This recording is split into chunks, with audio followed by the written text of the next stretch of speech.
बिस्मिल्लाहिर्रहमानिर्रहीम। अस्सलामुअलैकुम YouTube friends and family, कैसे हैं आप? उम्मीद करती हूँ कि सब खैरियत से होंगे। Welcome back to my channel Iram के टोटके। जी तो व्यूवर्स, आज मैं जो टिप आपके साथ शेयर करने जा रही हूँ वो बहुत रिक्वेस्टेड टिप है फ्रैकल्स के बारे में। सबसे पहले तो व्यूवर्स, हमें मालूम होना चाहिए कि फ्रैकल्स क्या होते हैं और ये किस एज में आते हैं, या फिर इसका एज से कितना ताल्लुक़ है। उसके अलावा फ्रैकल्स क्यों होती हैं। सबसे पहले तो व्यूवर्स, हमें ये मालूम होना चाहिए कि फ्रैकल्स के होने की वजूहात क्या हैं, फिर उसका ट्रीट भी हम लोग कर सकेंगे।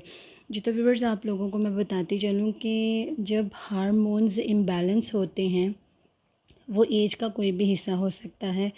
चाहे अभी आप छोटे हैं, बलूगत की एज में आए हैं, तब भी आपके हार्मोन्स डिस्टर्ब हो सकते हैं, तब भी आप लोगों को ये मसला हो सकता है फ्रैकल्स का।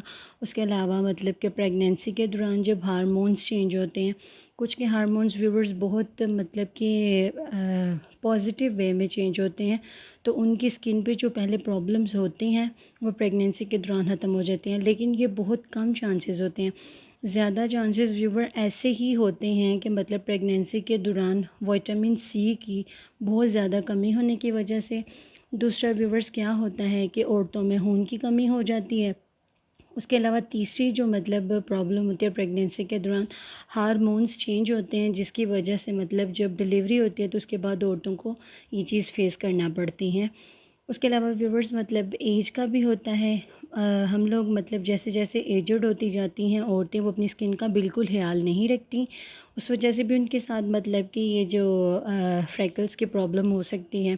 बहुत सी वजूहात हैं व्यूवर्स जिन्हें हम अवॉइड करते हैं। हमारा माहौल है, उसके बाद माहौल में जो आलूदगी है, कुछ की स्किन को तो प्रॉब्लम नहीं होती, लेकिन जो स्किन सेंसिटिव होती है उनके साथ ये मसले मसाइल हो जाते हैं, फ्रैकल्स हो जाती है, पिगमेंटेशन हो जाती है।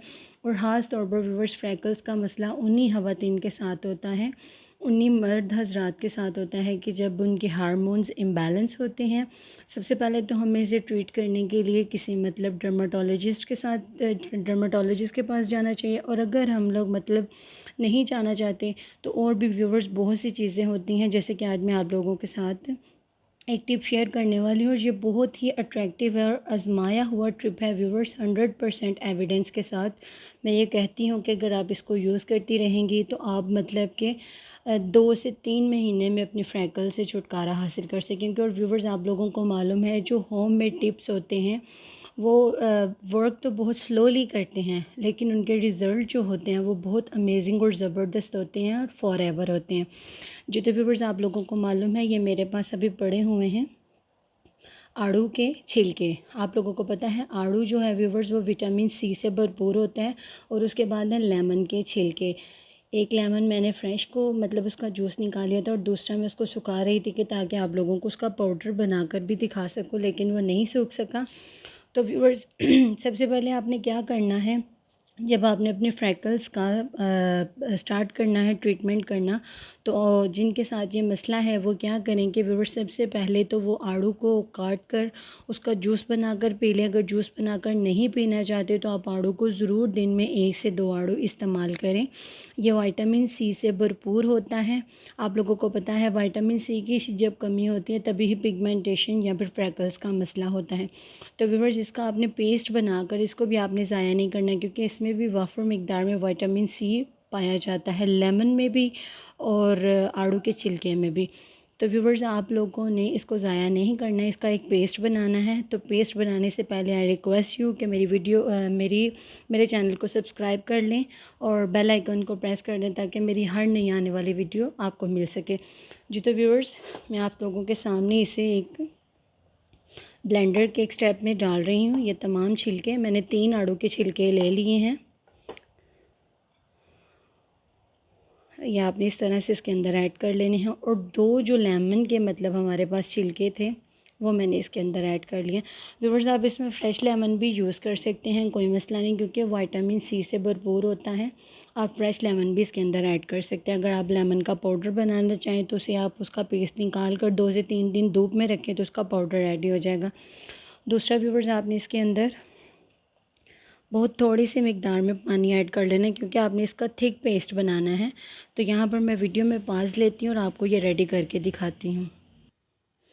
जी, तो व्यूअर्स मैं इसको ब्लेंड करके ले आई हूँ और आप लोग देख सकते हैं व्यूअर्स इसका बहुत ज़बरदस्त सा इसका पेस्ट तैयार हुआ है। व्यूअर्स आपने इसको फेस पर जब अप्लाई करना है तो आप इसको पूरे फेस पर अप्लाई करेंगे। व्यूअर्स आपने इसको लगाने के बाद कम से कम आधे घंटे के लिए तो ज़रूर रखना है। एक दफ़ा कोट करना है और उसके बाद आप डबल कोट करें। और गर्मी बहुत है तो अगर मतलब ये सूख जाता है तो आप इसका डबल कोट भी कर सकती हैं।